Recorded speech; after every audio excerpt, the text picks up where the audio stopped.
If I really have to wear the sweater, is it really that cold? We'll find out today in the unboxing of the MClimate HT sensor LoRaWAN. HT stands for humidity and temperature. Delivered here from Bulgaria, it comes in a fairly plain box. And of course, we're going to take a look inside right away. The very first thing we notice is that there's no user manual. No, that's further down. Here we have the user manual. Let's take a quick look at it. There's probably a QR code included as well. Yes, just as expected.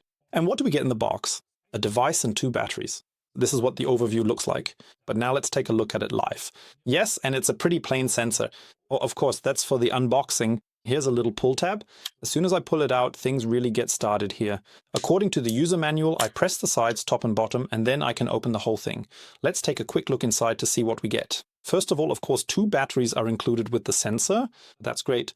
And down here, there's even a connection option for a sensor. HT is already integrated, so we already get humidity and temperature, but we can also connect an external NTC probe here, and it will then, you can see it a bit here, it's clearer on the back, be threaded through this slot here. And on the back, we can also see directly what else the device can do. It actually comes with various mounting points, and as it appears, is not intended to ever come into contact with very humid or dusty environments. This is an indoor sensor, and as mentioned, it's designed for humidity and temperature. We get all of that.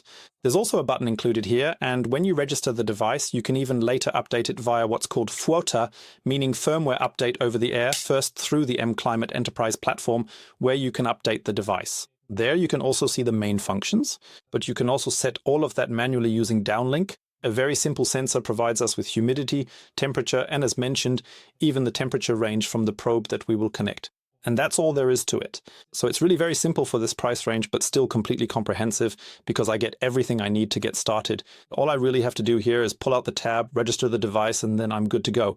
Well, that's it for today's unboxing of the MClimate HT LoRaWAN sensor, and I'll say goodbye until next time. Thank you for shopping with us, your IoT shop,